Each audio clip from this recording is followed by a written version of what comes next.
Audi গাড়ি আর ছাগল কেনার সময় সাবধান।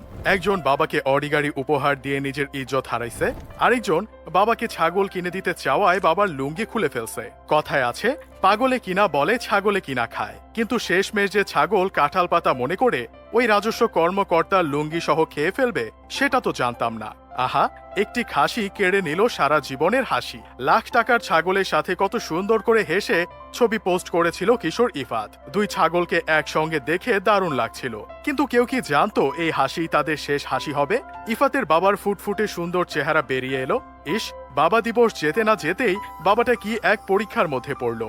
আর এ এমন এক পরীক্ষা যে তাতে তাপে চাপে তো বাবার কদম কান্দে উঠে যাওয়ার অবস্থা। শেষমেশ ছেলেকেই অস্বীকার করলো। সাদিক এগ্রোর ইমরান গরুর বংশ পরিচয় জানাতে পারলেও তার ফার্ম থেকে 15 লাখ টাকায় কেনা ইফাতের বংশ পরিচয় জানাতে পারল না। এতদিন পর বুঝতে পারছি মান্নার কে আমার ছবির মর্ম। ইফাতের সঙ্গে হয়েছে সেই দশা। এতদিন শুনতাম জামাই বউরে ছেড়ে যায়, প্রেমিকারা প্রেমিকরে পোল্টি দেয়। এবার তো বাপেই পোলারে পোল্টি দিল। তা দেখে অনেকের প্রশ্ন, কে ইফাতের বাবা?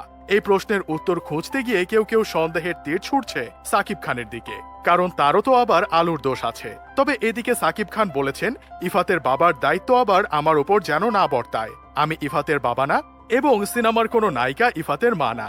আর আমি সিনেমার নায়িকা ছাড়া কাউরে বাচ্চা গিফট করি না। ঘটনা এমন পর্যায়ে দাঁড়িয়েছে, ছেলেকে অস্বীকার করছে বাবা, অন্যদিকে ছেলে অস্বীকার করছে ছাগলকে। আর তাতে সাদিক এগ্রোর ইমরানের অবস্থা কন্যা দায়গ্রস্ত পিতার মতো। কারণ যে ছাগলের জন্য এত কিছু, সেই ছাগল আর নিতে আসছে না কেউ। বাধ্য হয়ে ইমরানকেই 15 লাখ টাকার ছাগলের ভরণ পোষণ করতে হচ্ছে।